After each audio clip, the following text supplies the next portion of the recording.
Salut à tous, on se prend une vidéo avant-match concernant la rencontre Galatasaray-Barça qui va se dérouler donc pour les huitièmes de finale, le retour de l'Europa League. Et c'est vraiment un match très très important. On va directement commencer par parler des enjeux parce que qu'on soit bien clair, ce match-là, il est ultra important pour cette saison. Déjà, c'est le match de la qualification pour les quarts de finale. Et je vous l'ai dit, hein, pour moi, le Barça doit aller le plus loin possible dans l'Europa League et surtout même la gagner. Donc déjà par rapport à ça, c'est très important. Mais en plus de ça, le match d'après sera le Classico. Donc ça veut dire que si jamais on se qualifie, on sera en confiance pour le Classico. Mais si jamais on perd ce match-là, on va arriver au Classico avec le mental un peu défaillant. Et c'est très problématique parce que ça fait trop longtemps qu'on n'a plus battu le Real Madrid. Il faut absolument qu'on les batte. Et même en Liga, si jamais on les bat, on peut espérer monter encore plus haut au niveau du classement. Je dis pas gagner le championnat, mais en tout cas, on peut espérer vraiment gratter le top 2 au moins. Après, c'est pas impossible non plus de gagner le championnat, mais vous avez compris l'idée. Donc du coup, le Barça a beaucoup à gagner dans ce match-là.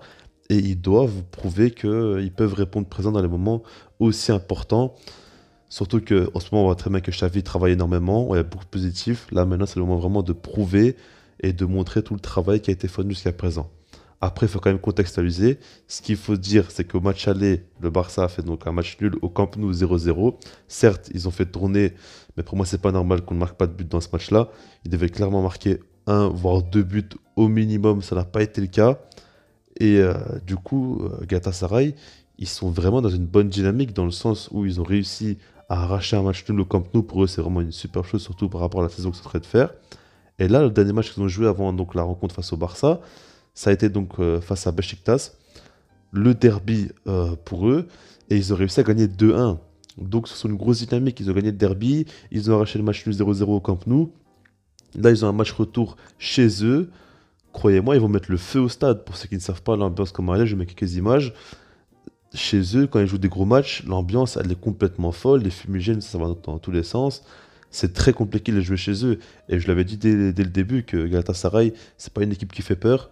Mais chez eux, ils sont très durs à jouer. Donc je voulais vraiment qu'au match aller, on puisse avoir une bonne avance pour être serein au retour. Mais là, c'est pas du tout le cas. Donc du coup, on a une situation où Galatasaray est dans la meilleure dynamique de la saison de leur côté. Et en plus de ça, ils n'ont plus rien à perdre parce qu'ils savent très bien que si jamais ils perdent face au Barça, personne ne pourra leur en vouloir.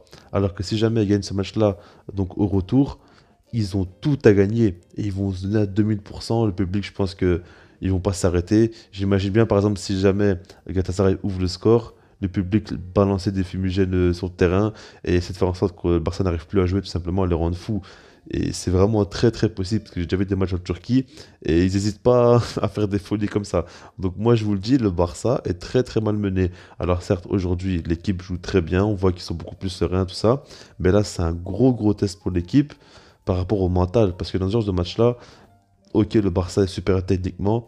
Maintenant, il va falloir rentrer dedans, il va falloir pas avoir peur. Et dans les duels, il risque de se faire bouffer. Donc, il va falloir vraiment y aller très fort.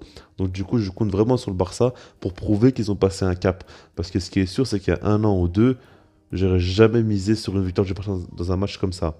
Là, maintenant, c'est différent. Xavi, on voit qu'il apporte quand même beaucoup de choses positives.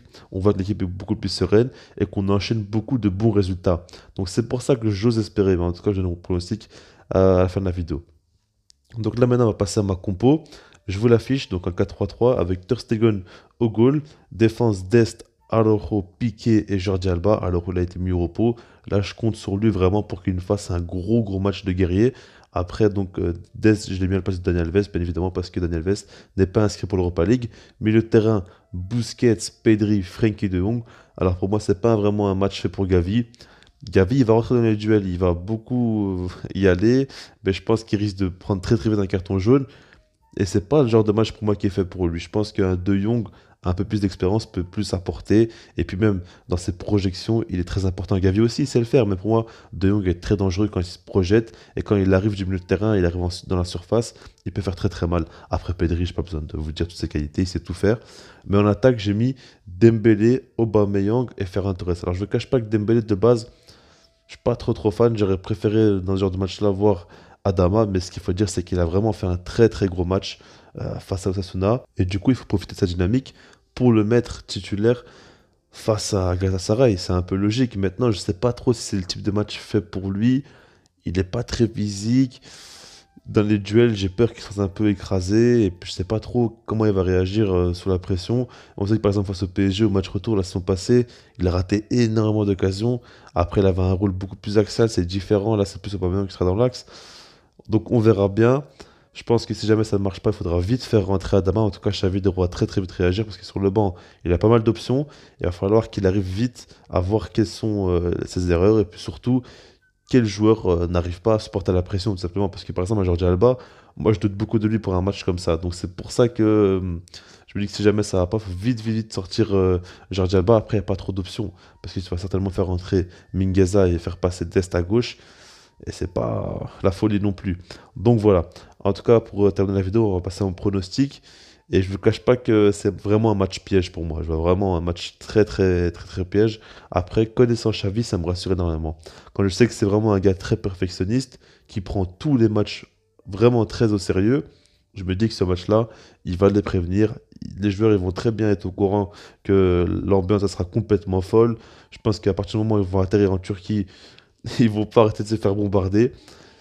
Et c'est comme ça, moi je vous dis, peut-être qu'il y en a qui vont croire que j'exagère, mais je vous dis vraiment la vérité, c'est comme ça. Dès qu'ils vont atterrir en Turquie, si jamais les supporters connaissent l'hôtel des joueurs du Barça, ils vont pas les laisser dormir. Comme ça, vous savez, il y aura des folies qui vont se passer.